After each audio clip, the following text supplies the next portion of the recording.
What did Allah say? And there was an inordinate, very long pause. And the priest again lost his patience, started stamping. He said, come on, what did Allah say? So the Maulana starts. He says, Allah cried. Allah cried.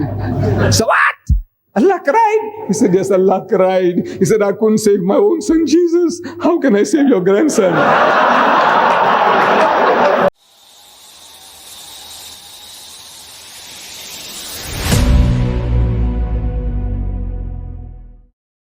Assalamualaikum warahmatullahi wabarakatuh. Hari ini, saya akan membawakan salah satu cerita legendaris yang pernah disampaikan oleh Sheikh Ahmed Deedat, seorang tokoh dakwah Islam yang dikenal luas karena kecerdasannya dalam berdialog dengan berbagai agama. Kisah ini mengangkat sebuah peristiwa menarik yang terjadi di New Delhi, India, antara seorang ulama terhormat bernama Maulana Abdul Aziz dan seorang pendeta Kristiani. Dalam sebuah perdebatan publik yang penuh dengan argumen teologis, Maulana Abdul Aziz menunjukkan kecerdasan dan keimanannya dalam mempertahankan akidah Islam. I come across a worm-eaten book, reddish in color.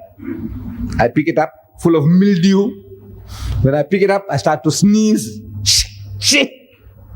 Start to sneeze because of the mildew, worm-eaten. And on the cover was written, Izharul Haq. Spelled out in English, Latin script. I-Z-H-A-R-U-L-H-A-K. Izharul Haq. Sounds like Muslim. Izharul Haq, does it sound like Muslim? But what is Izharul Haq? I don't know. At the bottom in brackets in smaller types is written, the truth revealed. So I say, maybe this word Izharul Haq means the truth revealed. So I sit down on the ground in the dust and I start reading. I got no time to waste. I'm hungry, I want to read. What is it all about? So I started reading this book there on the ground, in the dust. That this book was written by an Arab, Rahmatullah Hindi, to help the Indian Muslims to give battle to the Nasara, the Christians. It speaks about the British conquest of India. As the British came and conquered your country, conquered Ghana, conquered Nigeria, they conquered India, they conquered Malaysia. When they conquered my country, India, they realized that at any time anybody will give them trouble, in India will be the Muslims. Because power, rule, dominion was wrenched out of their hand, and once you have tasted power, you aspire for it once more. So the problem is the Muslim. If you can convert the Muslim, if you can teach him to turn the other cheek, like Jesus said, he who strikes you on the right cheek, give him the other. Once you make the Muslim to do that, then you can rule India for 1,000 years. So convert the Muslim. So they started pouring in the missionaries like frogs in the rainy season. The Christian missionaries, they started coming into India. And they started challenging the Muslims to public debates, munazira. At first the Muslims were reluctant. Number one, they didn't know the language. The British are speaking English, want to talk to you and debate with you in English. He said, I don't know English. Our alims didn't know English. Number two, they had just conquered us. And if we speak too hard, too harsh, they might send us to the Andaman Islands, black waters, like the Robben Island in South Africa, out of the way. You want to take a chance? So the Muslims were not cooperative. They didn't want to debate. Number one, language problem. Number two, fear. So the Christian missionaries, they mastered our language, Urdu, the language of the elite, the alims. And they started challenging us to debate with you in your language. Like our alim might say, look, we only know Swahili. So the guy learns Swahili. He said, right, your alim, bring him in Swahili. We want to debate with him. Can you say no? In your language. So the Muslims were forced to accept. And Maulana Abdul Aziz of Delhi, he accepted the challenge. He was forced to accept the challenge. And the debate takes place. And I'm told in the book that 100,000 people gathered. There was no sound system, no horns, nothing. How the voice traveled, Allah knows best. But people were there watching from far and they say, well, what's going on? Somebody is giving a commentary. You say, the Maulana gave one uppercut like that. And this guy said, commentaries are going on. No sound system. There was no sound system those days. So debate starts. Kisah ini bermula ketika Sheikh Ahmed Deedat menemukan sebuah buku tua berwarna merah. Buku itu terlihat lusuh, dimakan rayap, dan hampir hancur. Tapi di bagian depannya, ada judul yang menarik perhatiannya, Isarul Haq. Dengan rasa penasaran yang besar, Sheikh Ahmed Deedat segera duduk di lantai yang penuh debu dan mulai membaca. Buku ini ternyata adalah karya besar seorang ulama asal India Arab, yang ditulis untuk membantu umat Islam di India melawan tekanan misionaris Kristiani pada masa penjajahan Inggris. Awalnya para misionaris ini mengundang ulama-ulama Muslim untuk berdebat. Namun, hampir semua undangan itu ditolak. Alasannya sederhana, para ulama tidak memahami bahasa Inggris, sementara para misionaris tidak memahami bahasa lokal seperti Urdu. Tidak menyerah, para misionaris memutuskan untuk belajar bahasa Urdu. Setelah mereka menguasai bahasa itu, mereka kembali mengundang para ulama untuk berdebat. Akhirnya, seorang ulama bernama Maulana Abdul Aziz dari Delhi menerima tantangan mereka. Atau lebih tepatnya, ia merasa terpaksa menerima demi mempertahankan akidah umat Islam. Debat itu berlangsung di hadapan ribuan orang yang memadati lapangan terbuka. Pada masa itu, tidak ada alat pengeras suara seperti sound system. Semua argumen disampaikan dengan suara lantang yang hanya mengandalkan kekuatan suara manusia. With the Reverend Founder by name, Reverend Founder, the Britisher, he suggests to the Maulana that Maulana Sahib, respected Maulana, Alim, get started.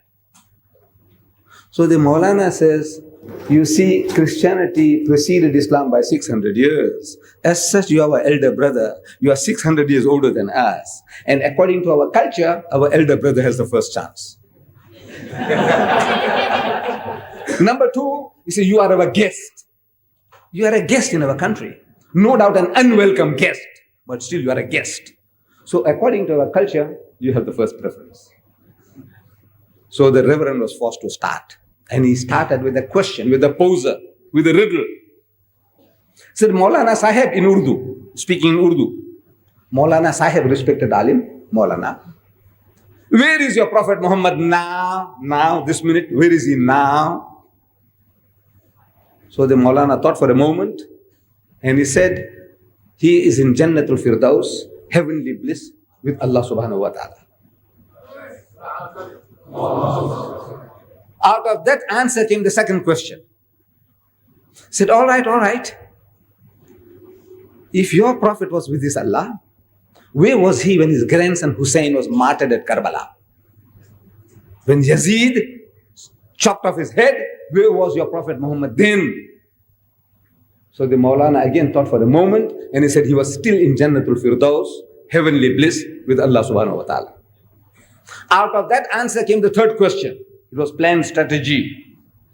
Said, all right. If your Muhammad was with his Allah when his grandson Hussein was martyred, killed, slaughtered at Karbala, did he not ask his Allah for help? Say, Ya Bari Ta'ala, oh my Lord, look what they're doing to my grandson. Please help him out of his difficulty. Didn't he ask his Allah for help? And there was a long pause. And the priest couldn't hold his patience. He started stamping his feet. He said, come on. Did he not ask his Allah for help? It's natural. If you have a big brother, somebody is bullying you, say, brother, look at this guy here. What is he doing to me? You call for help. And your Allah is there, the Almighty, the All-Powerful, and you're not going to ask him for help? He says, come on. Did he or didn't he ask his Allah for help? So the Maulana, he said, yes, he did. He did ask Allah for help. Then what did Allah say? Because we know he wasn't saved. What did Allah say? And there was an inordinate, very long pause. And the priest again lost his patience, started stamping. He said, come on. What did Allah say? So the Maulana starts. He says, Allah cried. So what? Allah cried? He said, yes, Allah cried. He said, I couldn't save my own son, Jesus. How can I save your grandson? Teman-teman, kisah ini menunjukkan bagaimana perdebatan teologis bisa menjadi alat untuk menggali kebenaran. Dalam jawabannya, Maulana Abdul Aziz menggunakan pendekatan yang mengejutkan, serangan balik yang lucu tetapi mematikan, dan untuk menggambarkan pandangan teologis dengan cara yang mendalam dan penuh makna. Namun, kisah ini juga menjadi pengingat bagi kita semua untuk mendalami agama, memahami argumen, dan mempertahankan akidah kita dengan hikmah. Bagaimana menurut Anda tentang jawaban Maulana Abdul Aziz? Apakah ini bentuk kecerdasan dalam berdebat, Atau ada pesan yang lebih dalam di balik jawabannya? Tulis pendapat Anda di kolom komentar. Sampai jumpa di video selanjutnya.